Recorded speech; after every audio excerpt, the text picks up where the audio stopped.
Di Pulau Kalimantan, khususnya Pontianak, terdapat sebuah legenda yang cukup terkenal mengenai hantu bernama Kuntilanak.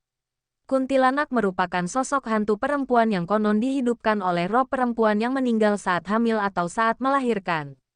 Penampakan sosok kuntilanak ini sering digambarkan dengan pakaian putih kusam, rambut panjang, serta wajah yang pucat dan menyeramkan. Menurut legenda yang beredar, nama kota Pontianak sendiri berasal dari peristiwa yang melibatkan sosok kuntilanak. Dahulu kala, di tepi Sungai Kapuas terdapat sebuah kerajaan yang diperintah oleh seorang raja bernama Syarif Abdurrahman.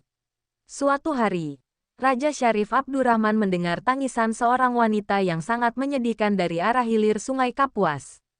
Dipenuhi rasa ingin tahu, Raja pun memerintahkan bawahannya untuk menemukan sumber tangisan tersebut. Setelah mencari, mereka menemukan sosok kuntilanak yang sedang menangis. Si hantu bercerita bahwa dia meninggal dalam keadaan hamil akibat teraniaya oleh orang jahat. Kemudian Raja Syarif Abdurrahman memberikan tempat untuk kuntilanak tersebut dan memberinya nama kota, yaitu Pontianak, sebagai tanda bahwa kota itu dibangun atas dasar pertemuan dengan kuntilanak.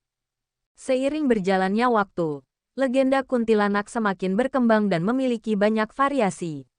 Salah satu ciri khas sosok kuntilanak yang paling menyeramkan adalah suaranya yang merdu dan menggoda. Konon, jika suara kuntilanak terdengar jelas, itu menandakan bahwa kuntilanak sedang jauh dari kita. Sebaliknya, jika suara kuntilanak terdengar samar-samar, berarti ia sudah berada di dekat kita. Dalam legenda ini, kuntilanak sering digambarkan berusaha mencari mangsanya, terutama laki-laki yang berada seorang diri atau melakukan perbuatan buruk.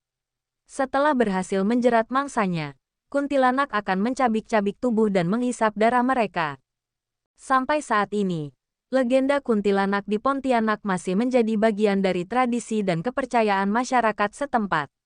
Meskipun banyak cerita rakyat lainnya yang juga menarik, sosok kuntilanak tetap menjadi salah satu legenda yang paling menyeramkan dan merepresentasikan mitos lokal.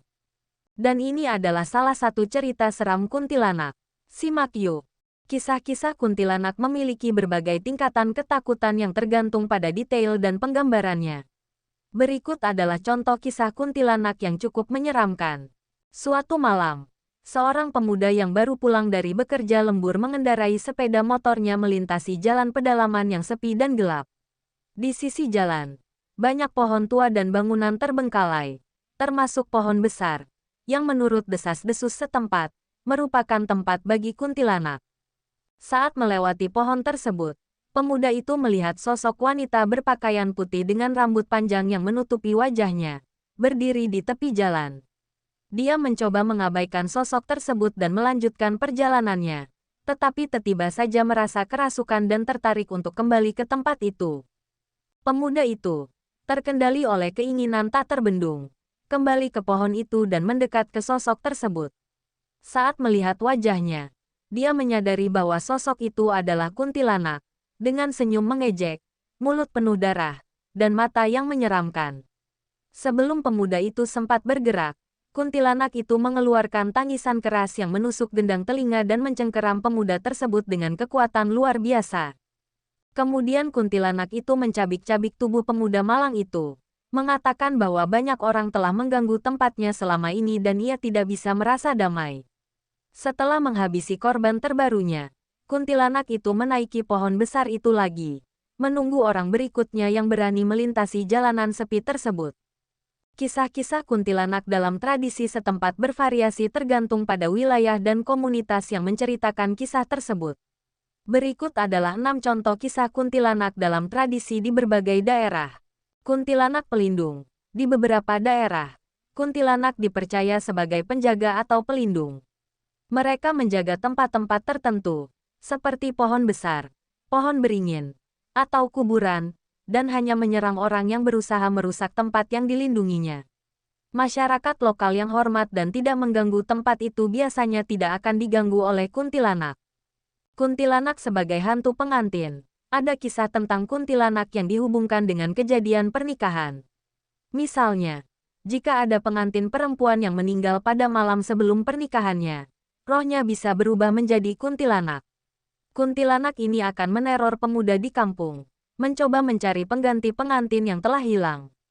Kuntilanak yang mencari anak hilang. Dalam beberapa kisah, kuntilanak digambarkan sebagai sosok yang sedih karena seorang ibu yang kehilangan anaknya. Sebagai pembela anak-anak, kuntilanak akan menyerang orang yang mencoba menculik atau menyakiti anak-anak. Kuntilanak sebagai Wewe Gombel. Di Jawa, ada kisah tentang Wewe Gombel, hantu perempuan yang menyerupai kuntilanak. Wewe Gombel menculik anak-anak dari keluarga yang sering bertengkar dan berkonflik. Dia akan merawat anak-anak tersebut dan mengembalikannya jika keluarga sudah berdamai. Kuntilanak dan misteri pohon tertentu. Beberapa kisah mengaitkan kuntilanak dengan pohon tertentu yang diyakini memiliki kekuatan supernatural. Konon, di dalam pohon tersebut terdapat mayat perempuan yang memiliki luka atau bekas sayatan di punggungnya. Dan roh dari mayat tersebut akan keluar sebagai kuntilanak. Kuntilanak dan jenazah terkubur dengan terbalik. Dalam satu versi cerita, mayat perempuan yang terkubur dengan terbalik atau dalam keadaan tidak wajar dikatakan bisa menghasilkan kuntilanak. Hantu ini akan muncul sebagai sosok wanita yang berputar-putar dan mengintai orang yang melintas. Kisah-kisah kuntilanak dalam tradisi setempat sangat beragam dan mencerminkan kekayaan budaya setempat. Kadang-kadang kuntilanak digambarkan sebagai sosok yang vengeful dan menyeramkan. Tetapi dalam beberapa cerita, mereka juga bisa memiliki sisi simpatik dan melindungi masyarakat lokal.